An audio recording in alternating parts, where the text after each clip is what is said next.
실상 우리는 로맨틱한 어떤 감정과 기분을 사랑으로 이해할 때가 많지만요.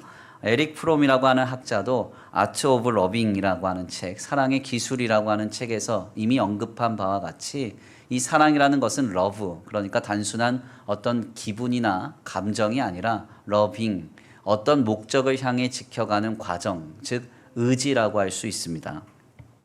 그러므로 성경에서 하나님께서 사랑이시다 할 때, 더 나아가 하나님이 우리를 사랑하신다고 할 때에는 여기서 진정한 의미가 주님이 나를 향한 어떤 사랑이라는 기분과 감정을 가지고 계신다는 의미가 아닙니다. 이것은 나의 죄를 해결하시고 나를 구원하시겠다고 하는 그분의 완전하신 의지가 우리 가운데 확정되었다는 사실을 주님은 사랑이시다, 하나님은 우리를 사랑하신다는 표현으로 전하는 것이죠. 바울은 계속해서 오늘 본문 말씀을 통해서 율법 혹은 할례, 그러니까 외면적으로 볼 때 이것을 완벽하게 행하여서 하나님 앞에 거룩할 수 있는 사람, 완전할 수 있는 사람은 없다는 사실을 지적합니다. 외면적으로는 율법을 잘 지켜 쓸 수 있지만, 할례를 받아 쓸 수 있지만 잘 들여다보면 그들 안에는 다 거짓됨이 있다는 것이죠.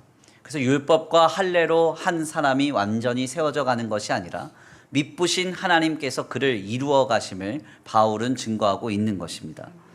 그래서 우리는 이러한 상황 속에서 사람에게 기대할 것이 아니라 사람이 감당하는 어떤 완전한 삶을 우리가 바라면서 소망할 것이 아니라 미쁘신 하나님께서 우리의 삶을 주도해 가실 것임을 신앙해야 함을 주창하고 있습니다.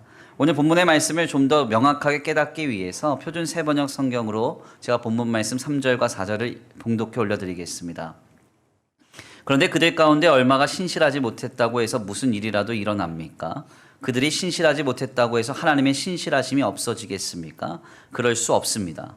사람은 다 거짓말쟁이이지만 하나님은 참되십니다. 성경에 기록한 바 주께서는 말씀하실 때에 의로우시다 인정을 받으시고 재판을 받으실 때에 주님께서 이기시려는 것입니다. 한 것과 같습니다. 아멘입니까?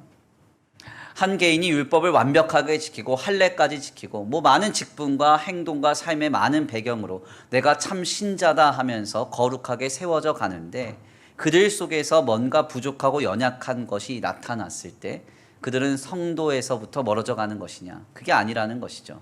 율법적으로 때때로는 부족하고 연약하며 갖추지 못한 것이 있다 할지라도 신실하신 하나님께서 그를 성도로 이루어 가시고 마지막 날 주님께서 인정을 받으신다는 사실을 바울은 전하고 있습니다. 그래서 우리가 여기서 인상 깊은 선포를 하나 듣게 되죠. 사람은 다 거짓말쟁이이지만 하나님은 참되시다. 아멘입니까? 한 개인이 아름다운 삶을 살아간다고 해서 우리가 그 사람을 바라보며 우리의 믿음을 세워가는 것이냐? 그게 아니라는 거예요. 그를 세워가시는 하나님을 바라봐야 된다는 거죠. 그가 가지고 있는 어떤 외면적인 증거나 외면적인 환경과 어떤 모습을 통해서 우리의 믿음을 세워갈 것이 아니라 신실하신 하나님을 믿고 바라봐야 된다는 거예요.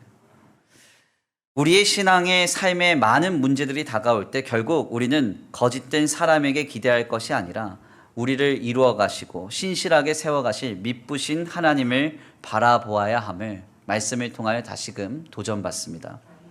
우리의 삶의 모든 신앙의 문제는 하나님을 바라봐야 해결되는 거예요. 신실하신 하나님을 바라고 기대해야 모든 낙심과 상처를 이겨내고 승리할 수 있는 것입니다. 귀한 말씀의 결론을 맺겠습니다. 우리는 예수 그리스도를 통하여서 나를 구원하신 하나님을 믿습니다. 이는 사람과 환경과 조건을 배경 삼아 믿겠다 하는 게 아니에요. 우리는 우리를 향한 신실하신 사랑으로 지금도 역사하고 계시는 미쁘신 주님을 신앙하는 것입니다. 사람은 다 거짓말쟁이지만요, 하나님은 참되십니다. 이것을 기억하셔야 돼요. 이 신실한 하나님을 믿는다는 것은 먼저 하나님의 섭리, 주님께서 모든 것을 앞서 보시고 행하고 계심을 믿는 것입니다. 또한 미쁘신 하나님을 신앙한다는 것은 하나님의 경륜, 주님께서 주님의 방법대로 일하심을 믿는 거예요. 더 나아가 마지막으로 참되신 하나님을 믿는다는 것은 약속, 예수 그리스도를 통하여 우리를 구원하심을 믿는 것입니다. 사람을 보며 세상을 보며 물질을 보며 우리의 믿음의 근거를 찾으려 하지 마십시오. 오직 하나님만이 미쁘십니다. 삶이 요동치면서 심령이 고단한 가운데서도 하나님의 섭리와 주님의 경륜과 하나님께서 우리 가운데 확증하신 약속, 그것을 믿으며 신실하신 하나님과 함께 승리할 수 있는 저와 우리 성도들 모두가 되시기를 간절히 축원합니다.